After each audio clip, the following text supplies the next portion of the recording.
ഗ്രാമത്തിൻ പറയിപ്പെണ്ണ് ചാത്തൂന്റെ പുരയിലെ പെണ്ണ്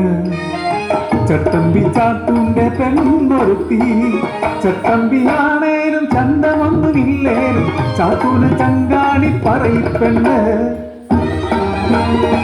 ചോപ്പടി ഗ്രാമത്തിൽ പേരുകേട്ടാൻ പറപ്പാടി മേലാളർക്ക് ഗ്രാമത്തിൻ ശാപമാണി ആചാരം ചോപ്പടി എന്ന ദുരാചാരം പെണ്ണോട് തീണ്ടാരി പേറിയാല്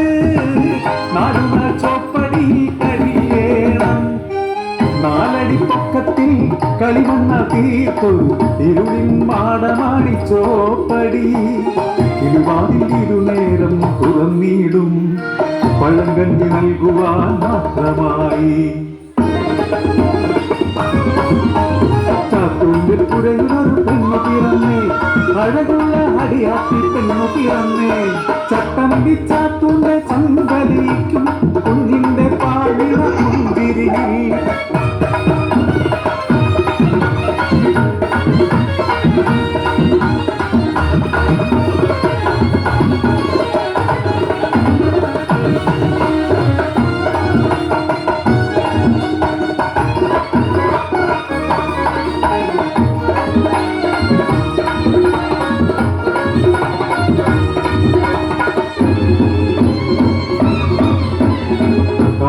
കഴിഞ്ഞു വളർന്നു തികഞ്ഞപ്പോൾ കുഞ്ഞവളറിയിച്ചു പെണ്ണാണെന്ന് പറയിതം നടുവി ചോപ്പടിയിൽ കഴിയേണ്ട രാവായല്ലോ എൻ കയ്യാലൂട്ടിയാലെ ഉണ്ണാറുള്ളൂ എൻ പാട്ടു കേട്ടാലെ ഉറങ്ങാറുള്ളൂ ആ കുഞ്ഞിനെ ചോപ്പടിയിൽ അടയ്ക്കാനോ ആചാരമാണിതു ധിക്കാരം പാടില്ല നേരാളറിഞ്ഞാൽ തല കൊയ്തിടും അമ്മ തൻ മനസ്സോ തേടിക്കരഞ്ഞു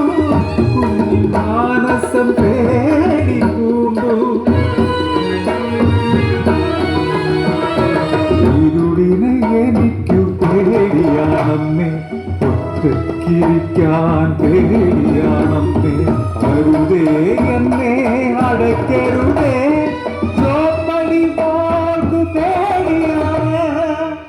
മനസ്സില്ല മനസ്സോടെ ചാത്തുവും ഒഴുകുന്ന നിറകണ്ണാൽ പറയിപ്പെണ്ണും